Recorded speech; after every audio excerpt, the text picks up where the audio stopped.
Hello, this is Dave from SEB Housing. This is the lottery for the affordable units at Medfield Meadows. Looks like there's a couple folks already tuned in to the YouTube live stream. Could you just confirm that you can hear me okay? So I know that that's not an issue. If you just write in the dialog box to the right of the screen where you see me, just confirming that you can hear me, that would be great. I'll just wait a sec for you to give me that confirmation.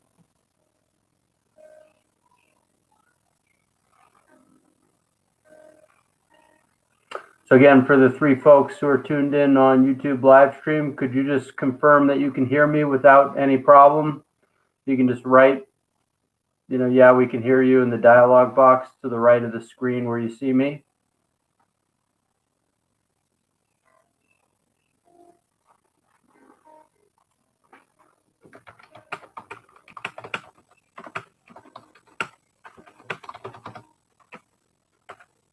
Okay, now I'm just not seeming to get an answer, so I'm just going to write it. I don't think it should be a problem, but just want to make sure before I get started here. Great. Thank you, William. Appreciate it. Okay, so this is the lottery for the affordable units at Medfield Meadows. Let me just give you a little bit of background information about how many people applied, the different waiting lists, and what to expect going forward. And then I'll talk just briefly about how we're going to do the lottery drawing, and then we'll go ahead and do it. So 23 households completed applications and will be entered into the lottery. 10 households were type 1, meaning that they need 1 bedroom. 4 households were type 2, meaning that they need two bedrooms, and 9 households were type 3, meaning that they need 3 bedrooms. 2 households overall indicated they qualified for local preference. There are going to be 4 waiting lists. Remember, for the 2-bedroom units, type 3 and type 2 households get priority over type 1 households. For the 3-bedroom unit, type 3 households get priority over type 2 households, and type 2 households get priority over type 1 households. But actually for the 3-bedroom units, it looks like all 9 applicants were type 3 households, so they're all type 3. So really the only differentiator on that list is that it's a local preference unit. So the one type 3 household whose local preference will get priority over the other 8 households who are not local preference. For the 2-bedroom units, just as by way of example to illustrate this point a little further, there were 6 type 1 households who applied and were eligible for the 2-bedroom units. Even if those households are picked earlier in the drawing, which I'm going to do momentarily, they will get jumped over by type 2 and type 3 households. That is all in the information packet, which you may have read when you were doing your application, or you can consult it again. But we sort of order how those wait lists are going to be created using the different priorities. So hopefully none of that is new news. Hopefully that's all kind of something you already had an idea about from reading the materials. But the import of that, and I can't stress this enough, is the order that I'm about to pick the numbers, the lottery numbers. Obviously it's better to be picked earlier rather than later. That is still true.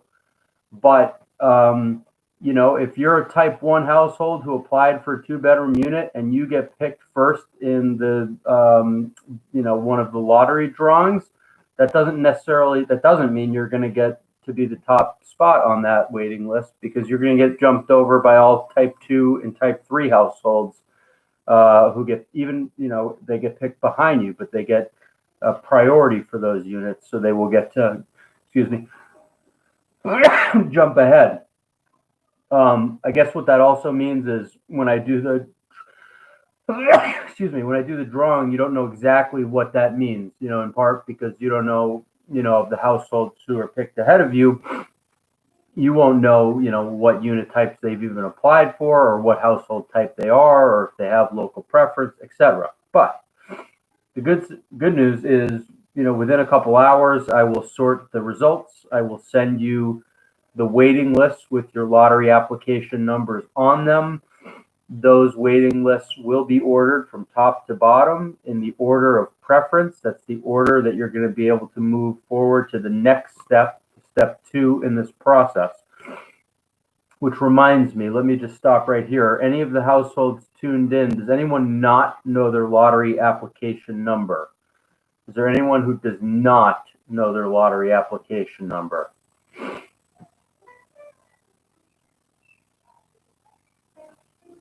Okay, silence. So great. Sounds like everyone knows it. There is a local preference in this lottery. Again, that does not apply to all of the units. It applies to the 3 2-bedroom units and 1 3-bedroom units. Okay, so 4 out of the 6 units have a local preference attached. Now, 2 households overall indicated they qualified for local preference. Neither of those households indicated that they were a minority. By program rule, the number of households in the local preference drawing, the number of minority households in the local preference drawing has to be equal to or greater than the percentage of minorities in the surrounding area. So what that means is that to start out, I'm going to do a preliminary minority drawing with every household in the lottery who indicated that they were minority. I think there are 17. I am only going to pick one of those households. I will then add that household to the local preference households for a total of 3. The 2 who indicated that they were local preference plus the 1 minority applicant who's now going to be added in. So now we have 1 minority out of 3 in the local preference pool for a representation of 33%, which is greater than the surrounding area of 27%. Okay, so once we do that, I will then do the local preference drawing. I will put the 3 local preference households in the box, shake it up, draw them out, 1, 2, 3. I'll call the numbers as I go. After we do that, I will add those 3 local households to the other 20 non-local households and pick all 23. And I'll count them out, as I go by application number. I will then use those to sort the results and create the waiting list. Again, that'll be leading you to step 2. Those waiting lists will be in order from top to bottom in order of priority. So if you have the top spot on a waiting list, you can expect that you may hear from the leasing office relatively soon, inviting you to move forward and apply for a lease. Now, I should add, oftentimes leasing offices don't reach out, the next day or even the same week. Sometimes they need a little bit of lead time to kind of gather everything, set everything up, and then start reaching out to applicants. So if you have a top waiting list position and you haven't heard by Monday of next week, that is not necessarily cause for panic. And, it may just very well be that they're still kind of gathering everything and getting themselves set up to begin inviting households. Okay. I see that there's a couple more households who have joined the live stream since I last asked, but just if any of the households who joined, if anyone does not, I repeat, does not know their lottery application number, please just write a little note in the live chat. Let me know. I'll look it up for you. Final thing I'll say about the waiting list is if you're highlighted in green, if your lottery application number on the waiting list that I'm going to send you within the next 2 hours, if it's highlighted in green, that means that you are definitely going to be invited forward in the next step, applying for a lease. Again, that's not us, that's not SEB Housing, that's the leasing office. If you're not highlighted in green, that means you're waiting on the households ahead of you to see if you're going to get an invite, okay? And on average, kind of historically, leasing offices have to invite between 2 and 5 households usually to fill 1 unit. And that's because sometimes households aren't lease eligible, or in this case, households haven't even submitted supporting income and asset documentation to us, SEB Housing, we've entered you into the lottery simply on what you put in your lottery application number without requiring supporting documentation. So, some households may not move forward for one reason or another. So what that means is that if you don't have one of the top spots, that is not necessarily reason for despair. It is possible that a household ahead of you may not move forward for one reason or another. Just seeing. Heather Maria, I do not know my number. Let's see.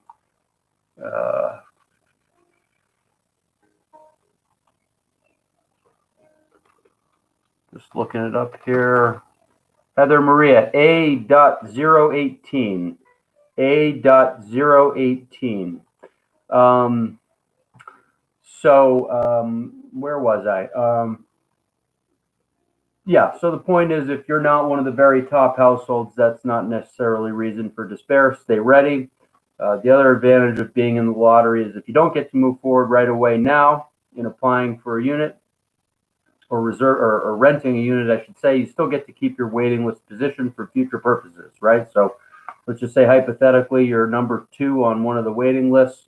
You're number 2 on the 3-bedroom waiting list. There's only one of those. The household ahead of you ends up renting that unit, but a year from now their circumstances change, they move out. Well, you're going to be right there with that first waiting list position if this opportunity is still of interest to you. Final thing I'll say before I do the drawing, unless anyone has any questions, is again, 3-step process. You've all done a great job getting your lottery applications in by the deadline and providing information that indicates that you're eligible. Step 1, I'll do the lottery drawing, create the waiting list, send those to you tonight. Step 2 is the higher households are going to start being invited from each waiting list to apply for leases. Remember, we, SEB Housing, have not screened you for lease eligibility. That is not part of the services that we provide. We're just looking to see if you're eligible for the program. So we're not asking for, background checks or credit or anything like that. That's what you would do in the next step, step 2. If you're eligible for a lease, you can reserve the unit of your choice, and then you come back to us and you complete the program application by submitting all of the documentation, your taxes, your pay stubs, your bank statements, et cetera, to demonstrate eligibility. So when you all got your application numbers, you would have gotten a documents requirements guide, which is a sort of guide telling you everything that's eventually going to be required if you get to move forward. Hopefully you've looked through that and started prepping a folder with some of those documents. If you haven't, you might start doing that now because if you do get to move forward, you are lease eligible and you reserve a unit, then you're going to have a timeline to complete the process with us. I believe that's 10 days to get us all of that documentation. So if you haven't started, 10 days is going to be a pretty quick turnaround. If you've already started collecting a lot of that documentation, 10 days may be more time than you need. So unless there are any other questions, I'm going to proceed with the preliminary minority drawing. It's going to be one household out of the 17. This household is going to be added to the local preference drawing so that the minority representation is greater than the representation of minorities in the surrounding metropolitan area. Okay, so sorry, I'm doing my best so that you can see everything. Here is our very sophisticated lottery box. You can read it right there. Been using this trusty thing for a couple of years, and it does the job despite being unsophisticated. Here are my numbers. I'm going to put them in, shake it around, pull one number out. I'll hold it up, call it out. And again, that will be added to the local preference drawing, which we will do next. Okay, so the number is A.001. A.001. Again, all that means is that's the household that's going to be added to the local preference drawing. Okay, so let me do that. I'm going to take all these other numbers out, put them aside for a minute, because these are households who did not indicate that they qualified for local preference. They just indicated that they were minority households. So these will go in the general drawing. We are now going to do the local drawing. Again, this is going to be 3 households, right? So it's the 2 households who indicated they qualified for local preference, plus the 1 minority household that we just drew. All right, so this is going to be quick. It's only 3 numbers. All right, so I'll shake that up. This is the local preference drawing. Again, there are some local preference. There are 4 local preference units. All that means is that among similarly situated households who qualify for local preference will get priority over households who don't. Doesn't apply to all the units. It only applies to some. Okay, first number in the local preference is A013. Next number, A018. Finally, A.001. A.001. Okay, so I'm going to take these 3. I'm going to add them to the general. So now this is all 23. This is all 23 households who are in the lottery. Let me just give them a little shuffle here. Are there any? Let me just do this, and then I'll circle back to see if there are any questions. If this isn't totally making sense, that's okay. Process is not necessarily intuitive, but the important thing is, generally being drawn earlier is better than being drawn later, but it is not the final determinative factor, as I've said. And within a couple hours, I'm going to email everyone, or if you don't have an email, I'll put it in the postal mail tomorrow with the waiting list. But again, I have to sort the results first. Okay, I have to sort the results because the exact order I draw these right now doesn't tell you the whole picture. Okay, some of you might be rolling your eyes because I know I sound like a broken record, but there's a reason for that. It seems like there's always it's just a good thing to repeat because it's pretty counterintuitive. Okay, 23 households, general drawing. Gonna shake them up. Okay, here we go. First number is A023. A023.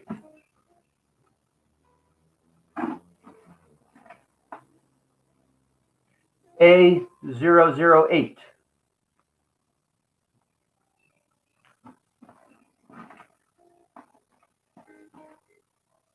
A003.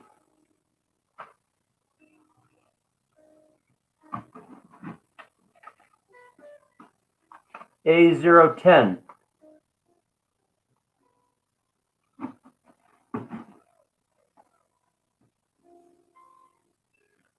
A001.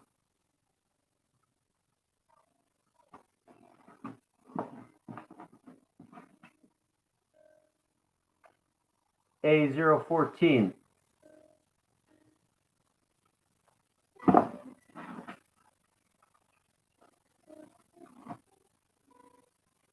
A021.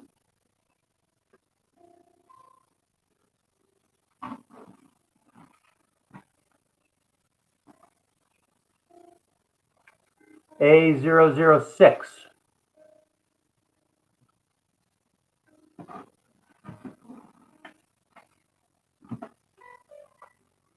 A015.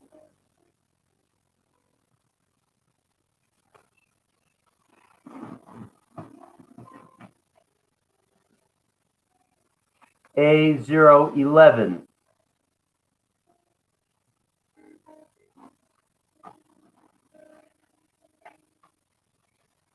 A009.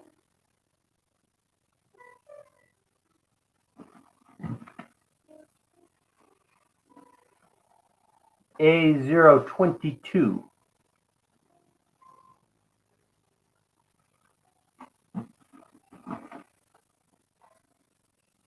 A005.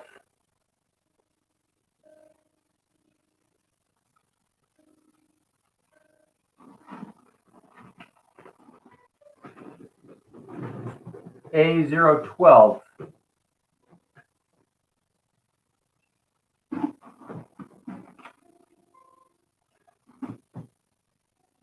A018.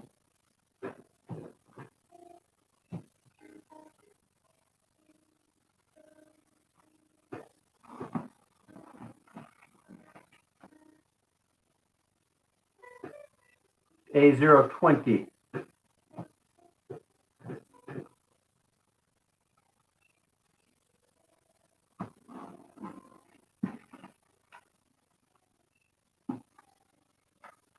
A019.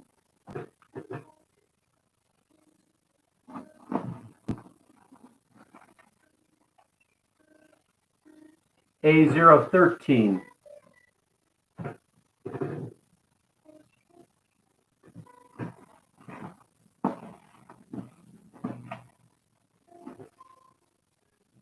A004.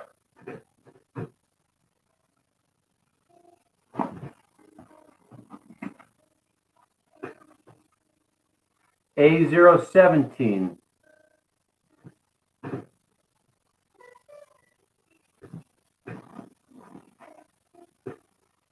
A002.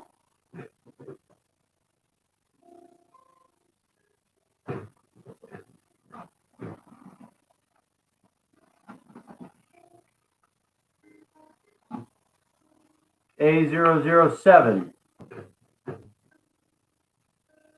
And finally, A016.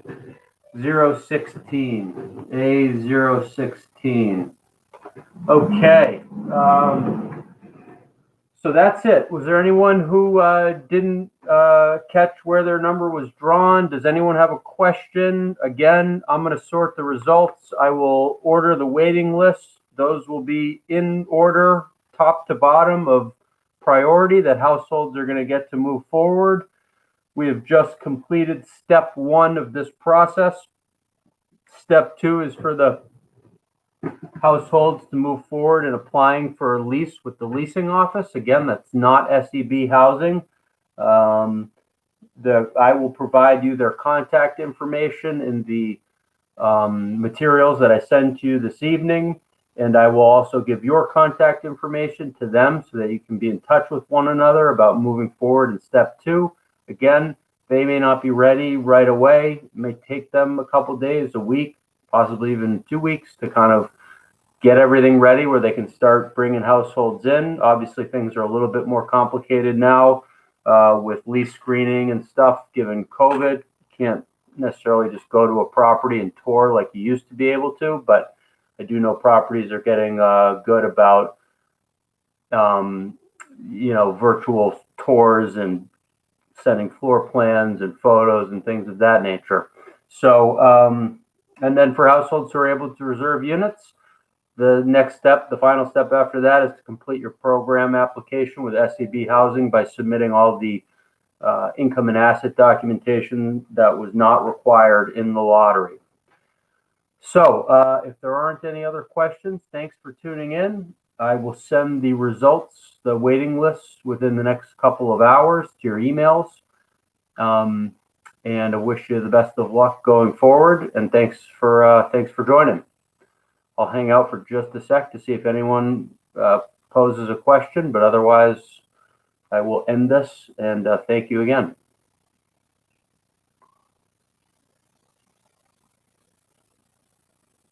Okay, looks like we're good. So thanks. Have a good night.